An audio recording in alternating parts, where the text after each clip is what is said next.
Were you like many women from around the world that got the message to not have sex until you were married? But then you got married. And then you were left thinking, oh, I wasn't supposed to do this until now, and now I'm not sure how to actually enjoy it. If you're like many of my clients and the billions of women around the world who struggle with their pleasure and long term relationships due to sex negative cultures and oftentimes the religions that most of us were brought up in, then you are going to love today's interview with my mentor, Marci Lock. Marcy went from being a $2 an hour waitress as a single mom to a $1 million mentor, and then to a transformational spiritual leader. And she is one of my favorite soul sisters on the planet. Her light and her teachings from her book, The Awakened Being, Living in Liberation, Abundance, and Bliss Right Now, have led me to remember my worth and wholeness and have changed my life forever. She has a fascinating story that instantly drew me in, mainly because I so related with her upbringing. And I know that many of you listening today will too. So this is a long one, but it's an amazing one. In this episode, you are going to learn what Marcy did to reclaim her multi-orgasmic pleasure, even from all of the religious guilt and shame. She had stalkers, she had rape and kidnapping attempts, she even had breast cancer that she healed in 1 year, and she had anorexia and bulimia. How she went from not even knowing what an orgasm is to becoming multi-orgasmic, and what she did to unlock the flow of abundance in her life, literally at the $1 million level, selling her coaching packages for $1 million, and why sexuality was the last area of her life that she addressed, and how she overcame the resistance to transforming her sexuality, and how having the perfect body didn't necessarily equate to self-confidence and what did, and how she dropped the victim consciousness around being a sexual victim and how you can too. It is a long one, but an epic episode that you're going to want to carve out the time for because it is potent as fuck. Marcy's teachings are way beyond all of the other coaches and the spiritual teachers that I have come across in terms of the depth and the effectiveness of their teachings when you implement them. So I cannot wait for you to listen in and receive this transmission yourself. This is the Multi-Orgasmic Mama, the podcast for high-achieving moms to have sex worth putting the energy in for. I'm Tilly Storm, a holistic sex and intimacy coach, and it's my mission to help you want sex again, to have better orgasms, and to feel confident and sexy so you experience more pleasure in the bedroom and beyond. Thanks for joining, mamas. Now we're going to hear Marcy, who's going to share with us just how much repression and suppression were going on in her life and how that was affecting her sexuality. I'm super multidimensional and have been doing the conscious journey for over 25 years. I believe that as a divine light being, our divine blueprint is to have fucking awesomeness in all areas of life. And so, of course, that leads to the journey, like all the traumas, all the experiences, everything that get to be healed in every aspect of our world. Sexuality, of course, was just one of those aspects that got to come up to live in total alignment, to be in my highest, greatest bliss and pleasure and in lovership. In relation to sexuality, I was raised in a very strict Mormon religion environment, and the belief systems are very boxed and very set programming. I remember you wouldn't even say the word masturbation, like that was a sin. And of course, like if you wear a tank top, as you're older and you're supposed to be temple worthy, or a tank top, that means that you must be the devil and you're hell bent on being in hell. And some really deeply intense programs that, like anything other than being in a box of what you're supposed to look and be like and act on what God wants you to be was deemed bad and wrong. And yet those shadow frequencies all were existing behind the scenes. So it's like everyone looked like a very religious, moral, high moral, and yet behind the scenes was a lot of shadow and suppression because, again, if you can't even say the word masturbation, there's no talking about any of that. All of that is being suppressed, and this deep belief that pleasure is bad and wrong. Pretty much everything you could imagine in suppression of sexuality was what I experienced, just from not only the belief system and the religion, yet I even suppressed sexual abuse. I used to say, as I became a mentor and teacher, I experienced pretty much every trauma you could imagine, except for sexual abuse. That actually showed up later on my journey that I tapped into that remembrance because it was so far suppressed. And I remember even with one of my coaches and teachers along the way that first gave me the suggestion of using a sex toy. And it was like, no, I do not require anything outside of me. It was just so programmed in me that all of that was so bad and wrong. And then when I even opened up to that, I remember like meeting this woman in the parking lot of a mall that sold them and was like, and I don't think I opened it or touched it for years later. Yeah. So there's a deep suppression of my bliss, my pleasure, which all is in correlation to my ability to receive abundance and a sacred relationship and all the aspects of life. So it's just one of those beautiful things that I feel is so important and potent because it's our creation energy. It's how we're here to create and move energy, the Kundalini that moves through our system and opening our chakras and clearing all that stuck energy. So I was completely shut down. I also had a stalker when I was young. I had rape attempts, I had kidnapping attempts. So I had all these deep fears of anything connected to being beautiful, or it's not safe to be beautiful. And also yet you want to be beautiful. It's just such a polarity game fuck show. I like to call it the cosmic comedy, holy human dance and playground that we're in. Really shut down, didn't talk about anything. There was no way to express. There's no teaching on anything. And there was just deep shame. One of the references to that I remember is, so I was a virgin until I was married, as I was taught in the religion. And then I remember the first night of the marriage night and having sex. And it was so like, this is fucking wrong. It's like your whole life you're taught it's wrong to have any sexual intimacy or exploration.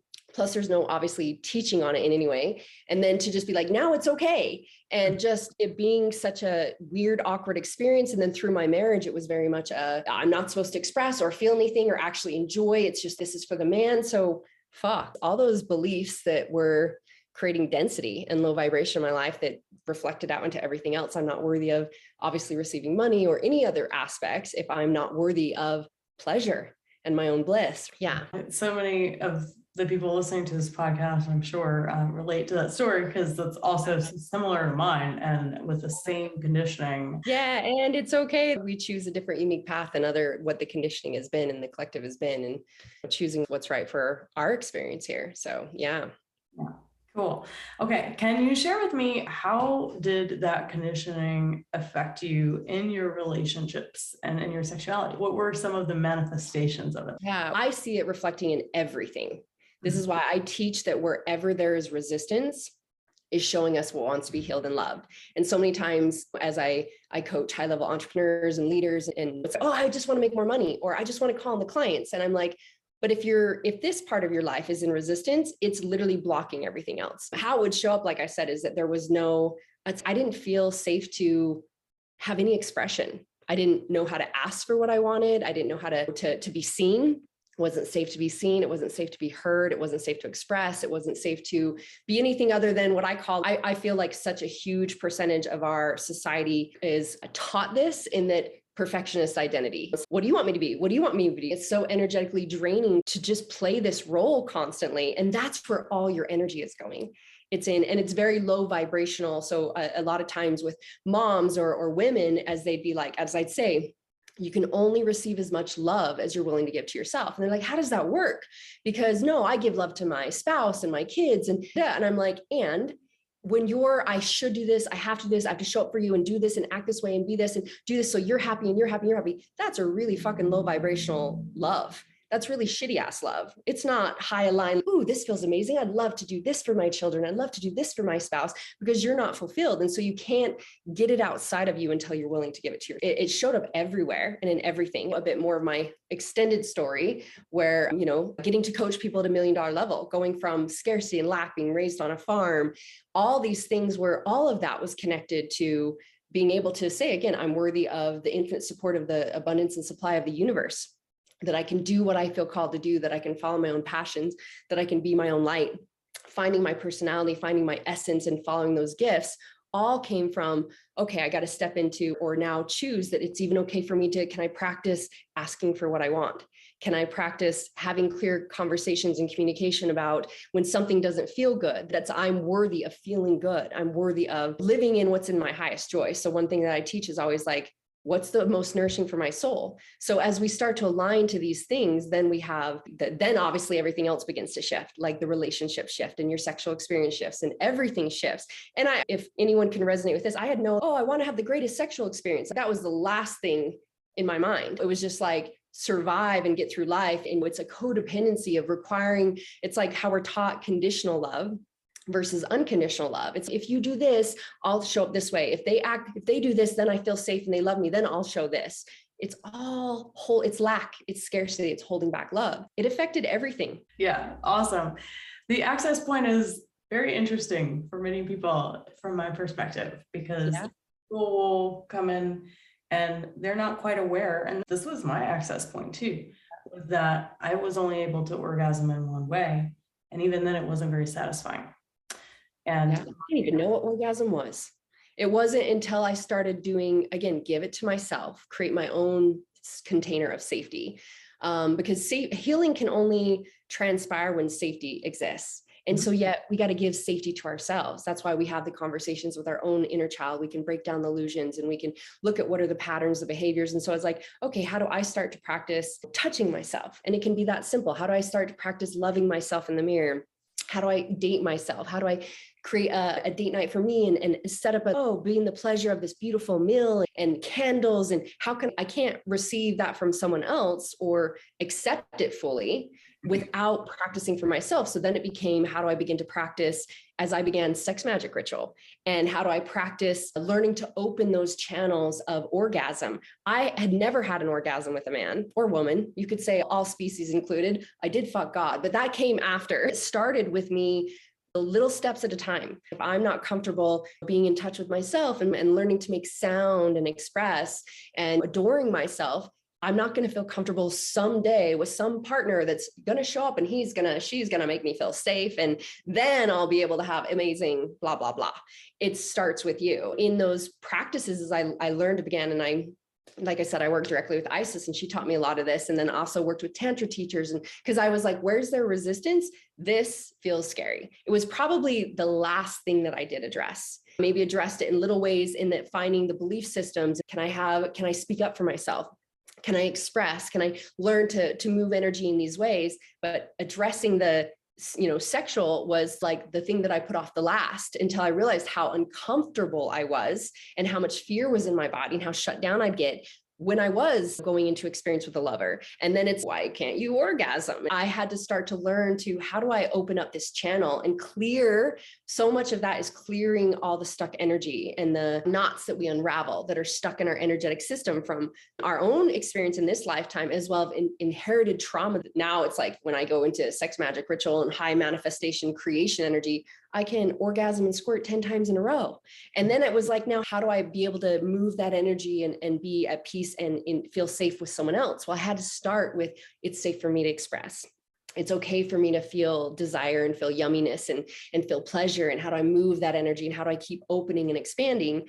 And one of the greatest aspects for me was working with plant medicines and sacred sacraments. So that you just going to Colombia with me for a retreat down there, working with grandmother, abuelita, and ayahuasca. I've been working with plant medicines and sacred sacraments for about 12 years. And each time was the fastest path to accessing those deepest places that the human brain and body would get in the way of, and allowing what's actually that our soul is requiring, that then gave me, that's where God fucking really happened. Not only is it interesting here that Marcy explains how sexuality was the last place that she began to really uncover in her life and really transform in terms of like health, wealth, money, business, purpose, relationships, and sexuality. It's actually a very common thing that I hear with people, that sex is sometimes the last people look to really change and transform things, yet it's the one place that changes all of the other things if they were to just go in and do it.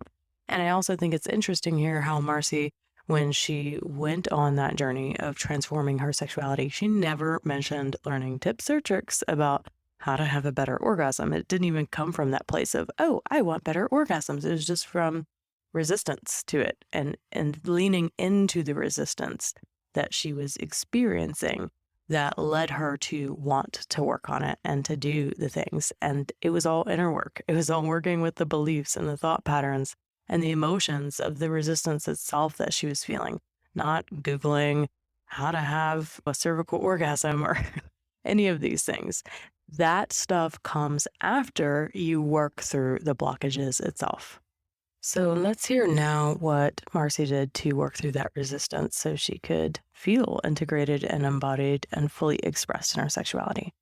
I recognized I didn't feel comfortable to be necessarily touched or seen as beautiful or to be in experiences with people or with a lover. It was like, I knew I was holding back from having a greater experience. And that fucking scared me. It's scary. If there's resistance, it's showing me what is ready to be healed. And it's ready to be revealed and healed and loved. And so instead of making it a big thing, okay, now I got to face my sexuality, when we just take it an inch at a time and we just go, what's the next micro? Okay, so when we're in conversation about something, I notice I shrink and I don't really speak to what I want, then, okay, interesting. Why is that? And let me go in, and this is where the 5 steps come in, is in my book, and teaching people how to move through resistance moment at a time, and how to learn that to be their neural pathway. That it's like, ooh, interesting. Let me get curious like a child and be in wonderment and practice wonder and be like, what is that? And what am I feeling? Go the layers to create some context and logic as to what's actually operating that we weren't even seeing on the surface. Then it's like, all right, now a huge piece of that emotional expression is letting that move through the system. So again, the 5 steps in my book, and there's also the freedom activators that's free on my website. All take people through this as working through that. You become the person who knows in every single moment, if I'm choosing to be a liberated free being, peace is my priority, number one. That's been my mantra for years. It's like, peace is my priority. So if that means something shows up that I'm not at peace with, it's telling me what wants to be healed and loved. That I can be at peace. If I'm not at peace with my body, if I'm not at peace with food, if I'm not at peace with sexual expression, if I'm not at peace with showing myself and being fully witnessed and seen and heard and expressed and speaking my truth or living my purpose, etc., that is showing me what is ready to be healed and loved. So with peace as my priority, and if I'm here to be a free, liberated being, to be an embodied, integrated soul, that means that obviously each one of these aspects gets to be healed and loved, that I can be a free being. So when we come back to, wait, my divine birthright, I'm fucking magic. I am here. Like, it is my divine birthright. We can't, as I said before, we can't ever receive what we're not willing to give ourselves. So when I just bring it back to, is there anything in this moment that is in resistance? And most people go, oh, that's resistance. I'll go over here. I'm going to shoot over the other way. And maybe that's why sexuality gets put on the back burner. I felt like I worked on it in so many ways that were all connected until I was at that piece where it's like, okay, now why can't I feel pleasure in my yoni? Okay, so I get to work with a tantra teacher and experience yoni massage and let those traumas move through. And okay, I get to practice sex magic ritual. I had to work on the small pieces first. That allowed me to then be like, okay, now this is what's in my field. Oh my gosh, I got offered to be in this experience. And instantly I want to retract and say, no, even though my highest self and me was like, yeah, I want to be able to have these fun and joy, but oh my gosh, what if this happens? And I'm just holding myself back from experience. So that's the simplest way I think it is for us to move through the process, because otherwise people, it's like, it's all or none. Instead of it's this and this and this, and we can have all of it. So we just get to play like a child. We're just playing into more pleasure. We're playing into more bliss, more prosperity, more love, more connection, more openness, more joy, more abundance. We're just here to fucking play in our playground, being wholly human, feeling all the things the human does and experiences. And remembering, it's really just taking radical responsibility and choosing that. Yeah. Yeah. Oh, love it. Okay. So you went from being a nutrition and fitness and mind body expert. Did I say that? I probably didn't say something like that. Yeah. To having this massive spiritual awakening and starting to channel beings and all of this amazing stuff. But what was it like being someone who is very into health and fitness? Yep. You're obviously very buff and amazingly toned and strong.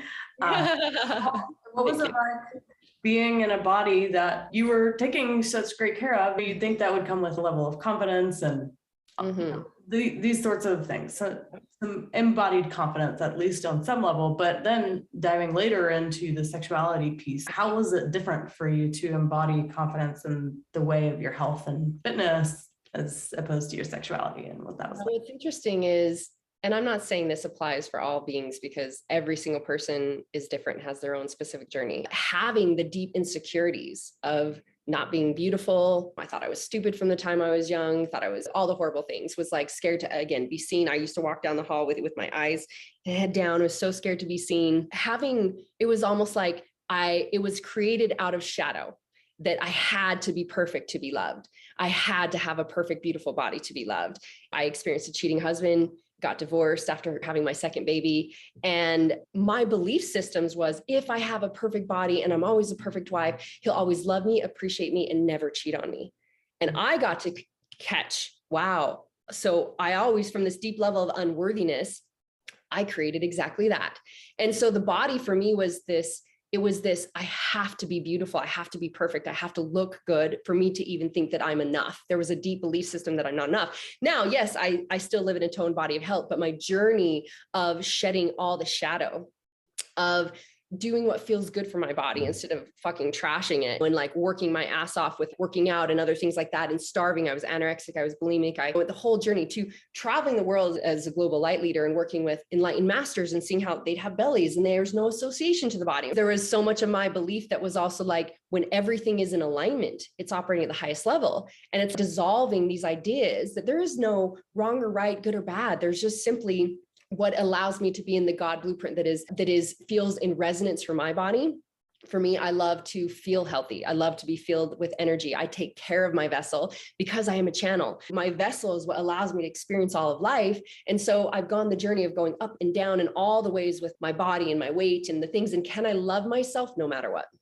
Can I love myself no matter what size or shape or experience I'm in, et cetera? And every single, from having breast cancer that I healed and so many aspects that I healed, I got to see how breast cancer was associated to unworthiness and not loving the self. I would see how a lot of people that live in this, like it has to be this way and look the body, it's actually coming from a deep place of unconfident. It's not self-confidence. It's a deep place of unworthiness. I would sabotage my body to not be attractive because that scared the fuck out of me. I finally had to learn to be at peace with my body. And what are the pieces of that? Learning relationships with food, to learning all the aspects that actually feed my system. So that was a funny game because it looked like I was confident. And yet I was probably in the lowest confidence ever on that journey. Yeah. It often comes from like that shadow piece that drove you to have that ripped body, but then eventually integrating it through the sexuality work and really finding that inner confidence from inside, not from what your external body looked like. Yeah. And all the layers of, I had to let my body completely go, if you will, in those ways, and have the sicknesses and the diseases, all those things reflected the deep emotional wounds and the fears that wanted to be healed, to be in alignment with my body. And so now I feel like, yeah, I love being strong. I love having muscle and I love being fit and healthy. And it doesn't come, that's just an aspect, like you said, an integrated embodiment of what I choose to experience based on me feeling like love for myself. Yeah. Okay. So can you share with us what were some of these specific things that you did to take you out of that? I don't want to call it victim consciousness because you didn't say those words, but when you think of someone who's had sexual abuse before or who's lived through that, there's often that mentality of, oh, I'm a victim to sexual abuse. Totally get it. How do we get to shift out of that and take ownership of that story? I hear so many people share their abuse stories, and sometimes they've been to spiritual teachers and the spiritual teacher will be like, you created that. So it's hard to hear. It's hard to hear. So how do you shift into like really taking ownership and dropping that victim identity around the abuse itself? Whatever you're experiencing, when we start with radical responsibility, go, whatever I'm experiencing, okay, if I am vibration energy and everything is created from that, whatever you're experiencing, you are in coherence with. What you're in is in agreement with your vibration. So when we can just go, okay, there's some logic and context to go, okay, whatever I'm putting out is what I'm receiving back. If I put out hate, I'm looking for hate. I'm looking for what I don't like, and blame and judgment and shame and wrongness. That's all I find. And that's what comes back. I keep attracting those experiences to me. And so we get to start to shift that. If we want a different life experience, this is the thing. Everyone is worthy to be like, hey, your entire life experience, you might be like, this fucking happened to me when I was a kid. This was wrong. This was bad. And I'm a victim to that. And that's also a perfect experience, but we can choose, okay, what do I want to experience now? Because if I stay in that idea that something happened to me, I'm always going to be a victim to outside circumstances. That means you're going to walk around, I like to say, as a bitch to circumstance, a victim to circumstance of everything happening in your world instead of the source creator of it. And so as much as it can feel like, can I really breathe that in? Can I really take that in? Can I look at and just get curious? If we break down, let's just be a kid here that's getting curious. It's interesting. Why do I feel that way? What are the thoughts and ideas?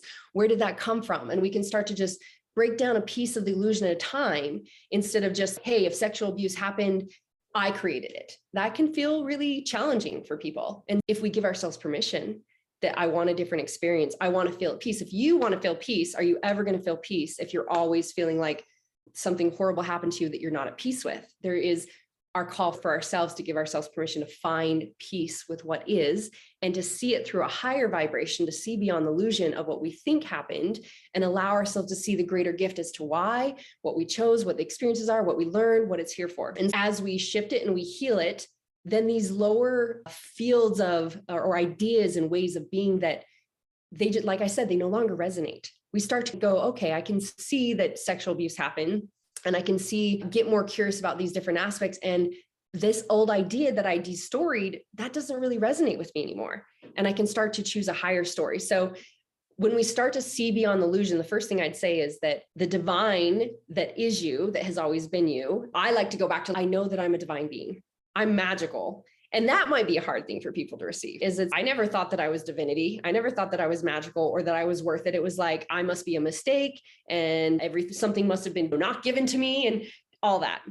And so even if we can breathe into that, you chose, what I like to come back to is that I believe that we chose every single experience, every single interaction, because we are sovereign. We chose to be here. We chose the parents, so every single person that we've interacted with, we chose a sacred contract and learning. And I know all this, it's like, a lot of times we can hear this in the head, but can we embody it? Can we allow ourselves to be able to, so if we go, if the highest vibration for me to, let's make it selfish, if you will, if that's a word we can use. It's, if I want to experience a life of abundance and love and joy and bliss and pleasure and play, well, if I'm not experiencing love, then I'm creating separation. I'm creating, if that's the vibration I'm giving out, I can't be in alignment to receive more love, to receive more bliss, to receive more abundance, etc. If it's not love, it's a lie. Because it is separation from us as sovereign beings who chose and who are source. We are the source creators. So when we go to radical responsibility, and this is something that we can lean into, where it's, can I take radical responsibility that, again, anything that's happening in my world, I must be in coherence to in some way. Even if it's showing me what triggers me, if someone's, again, if there's a woman walking around and she's barely wearing anything and we go, oh, da, da, da, da, da, then we go, oh, interesting. Why did I have that thought? Interesting. Is it that I wouldn't feel comfortable doing that? And we judge what we are not comfortable with instead of owning how, like, what is there for us to learn and heal through, that we can be free in our own expression and honor, hey, maybe you still wouldn't choose to walk around half naked, but hey, I honor that person, that's what feels good for them. Can we be in complete neutrality and love? Can we see it through love? Can we see past illusion, go, awesome, this woman is like rocking like her full expression. Power to you, beloved. And one thing that's coming through is that, what does it mean if we ask ourselves, what does it mean to be in a life that has been created for the benefit of your learning? If you tune into what does that look like? Obviously, you designed a life that was here to show you what you wanted to learn and all aspects of that. And if we think of also beyond that, what is the benefit of serving others that will come forth and come forward to you or come into experience with you that you're here to serve from your learning? It's like everything that's being given to you. What if you knew that it was the pathway to your homecoming, to your truest, highest experience of peace with all of life? I have hundreds of stories of working with people with sexual abuse as well, where when we move through these things, then all of a sudden like, whoa, that's why I had that experience. That's what it taught me. Oh my gosh, this is why I have this calling forth to share this. You would never know all those things or be the person that you are without that beautiful experience. So when we can start to just work on those pieces and allowing us to, again, instead of thinking that we could ever be a victim, we're always the source of our experience. So we're always the source of our own safety. So if we don't feel safe in the world, that was me. I was scared of everything. And it was like, how do I become my source of own safety? How do I become the source of my own abundance? How do I become the source of my own love?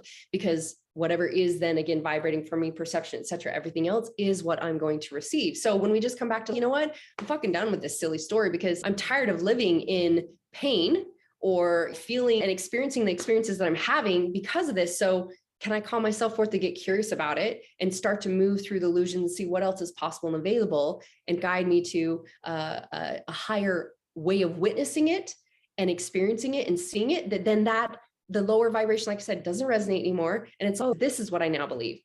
This is what I now see it as. In my book, I talk about the experience with my former and how I got to take full responsibility of how I attracted and created every aspect of that. And all my learnings, again, that led me to this path of fully loving myself. But what I got to attract at the time to show me that was that I wasn't worthy of the most epic love, or that I was worthy of being cheated on or treated that way, or any of those aspects. And now I see all of that as perfect.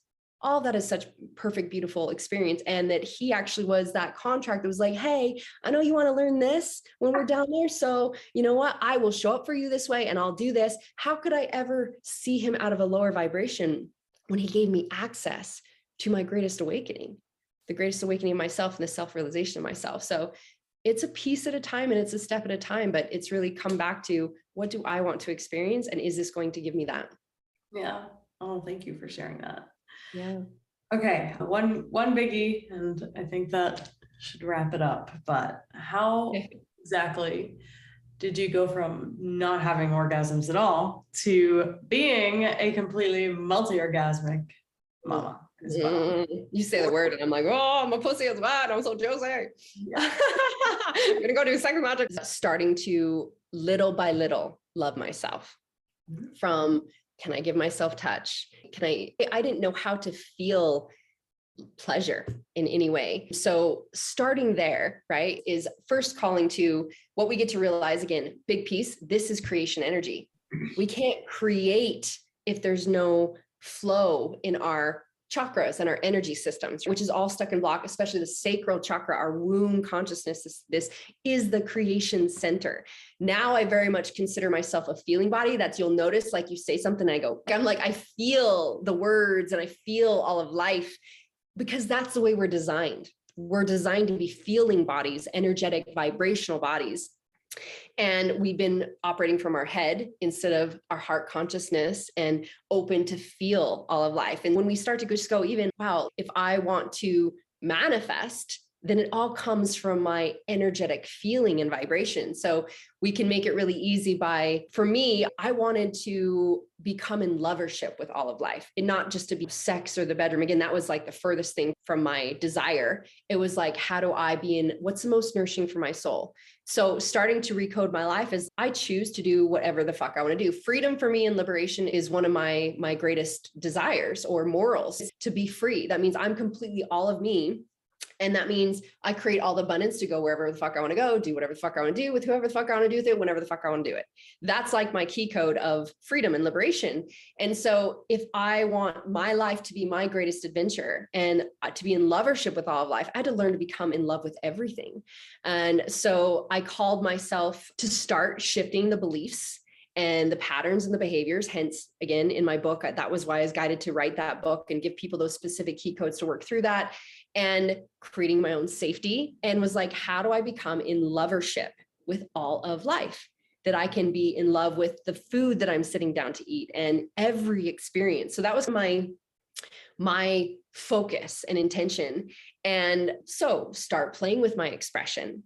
I wouldn't even have ever thought that I could be the wildly expressed, unapologetically expressed being that I am. If you see me I have a Line to Manifest mastermind mystery school, and we get on, and as you see me in the jungle, I'm like, breath, sound, movement are the fastest ways to move energy. And this is how light language comes through and all these things, and shake it out. And all these, the permission to just be fucking what people would call weird. I'm like, yeah, I'm weird as fuck and I'm woo as fuck, because guess what? I'm not here to be normal. I'm here to be all of me and divinely expressed in whoever I am. So, and that's when then channeling light beings and information would come through, and all these things where I can go anywhere and talk about all things.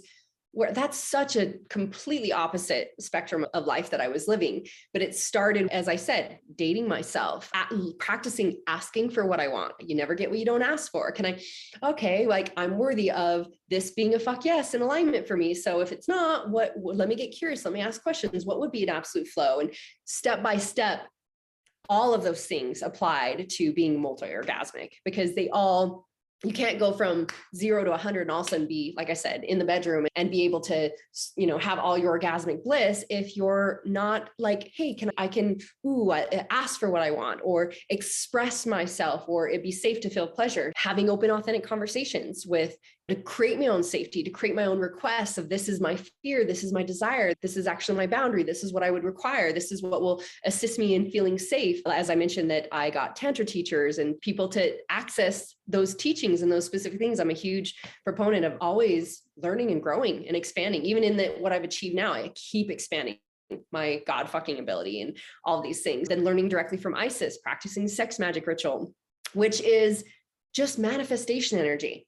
Yeah. It can be so simple and people can make it so complex, but it's just about being in like pleasure energy, and how can I bring those visions and those things. And then when we learn, like I teach specific processes, even in my Align to Manifest, a whole module on how to bring that breath through the body and how to activate and open the pineal gland and the consciousness, and all these aspects just keep opening you to be able to receive more. And so when you find that comfort zone of like, oh, it's so scary, it's like, oh, okay, oh, the next level and layer that gets to be accessed. Opening those pleasure codes started with this stuff. It started with loving myself and that.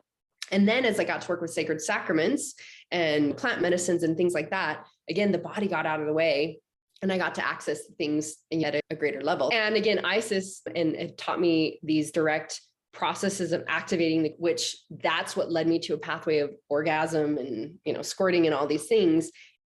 Okay, well, if you're like most of us, you might not channel light beings like the goddess Isis from the Egyptian tradition. And you might be looking for something a little more down to earth that feels a little more step by step. This is how it happens. Well, I'm happy to share with you that the Jdeg practices, the ancient Taoist Jdeg practice, is the practice that I teach all of our female clients to open up all of these energy channels that Marcy is talking about, to learn how to use your breath, sound, and movement to open up stuck and stagnant energies, keeping you from experiencing and fully expressing all of your sexuality, from feeling comfortable in your sexuality and fully expressing all of who you are, feeling safe to express all of who you are sexually. So if this is something that you're like, yes, I would love a step-by-step process, I would love to know how to do this, then I am happy to offer you the How to Start a Jdeg Practice e-guide from my website. You can simply go to the link in the show notes in the podcast description and download that How to Start a Jdeg Practice e-guide, where you're going to get 6 different practices, 3 warm-up practices, and 3 actual Jdeg practices. Some of you might already have a Jdeg. If you don't already, you can buy them on the site as well. And you get the practices so that you actually know what to do with the egg. Because sometimes, again, if you're not someone channeling all of this information like Marcy does, you can feel a little clueless about what to do next in order to become multi-orgasmic and open to bliss and ecstasy in your body as well. So head to that e-guide, download it, and you can get started right away. So thankful for Marcy sharing with us today her amazing story from going from preorgasmic to multi-orgasmic and how that all happened. Thank you so much, Marcy, for being on. Chances are, if you hear my voice right now, you might be a woman who struggles with lack of libido or desire, doesn't find sex that fulfilling or satisfying, or that's so busy and in your head that it's really challenging to drop in and actually enjoy sex when it happens. Yes, this podcast is here to help you with that. In each episode, I will be sharing everything I know to help you experience more pleasure in your sex life. But let's face it, simply obtaining more information isn't going to change anything about your sex life. The thing is, being a high-achieving mom who's already in her head a lot and is strapped for time and energy, more information is not what you need, sweetheart. Alternatively, learning to rewire your body and your brain so you can get out of your head, be in your body, and enjoy yourself is required. If you're really serious and committed to doing the embodiment practices, the somatic and the nervous system reprogramming, so you can experience epic sex in the bedroom and beyond, then I invite you to consider my Sensually Embodied Woman program. This is my signature program to teach and to coach high-achieving moms like you. And it's how over 70 women have experienced a massive increase in their sexual desire and pleasure in the bedroom and beyond in less than 4 months. Through the program, you'll get deep, intimate coaching from me for 16 weeks, where I'll be able to personally guide you through your specific sex life and relationship struggles. And you'll also instantly join a sisterhood of other high-level women going through the same things to support you on the journey. On top of that, in addition to all of the coaching, the community, the accountability, the teachings, and the audio-guided embodiment practices and meditations, when you join the Sensually Embodied Woman program, you'll get lifetime access to our member library with new bonus content that we're continually adding in. And by the way, the program does help you to become a multi-orgasmic mama too. So yes, you can rely on just the information I share with you here, and yes, you may get the pleasure education you never got growing up. You may grow the ovaries enough to break the ice with your partner and have a meaningful conversation about your sex life, or you could take the shortcut and get the support you're going to need right off the bat. So if you're ready to commit to doing what it takes to have epic sex and pleasure in the next 4 months, then click the link in the show notes and fill out an application for the Sensually Embodied Woman program, and you'll be on your way to joining my magical world of multi-orgasmic motherhood and fast-tracking your journey to a thriving sex life and relationship today. Once again, hit the link in the show notes to apply for the Sensually Embodied Woman, and I'll see you there in the program.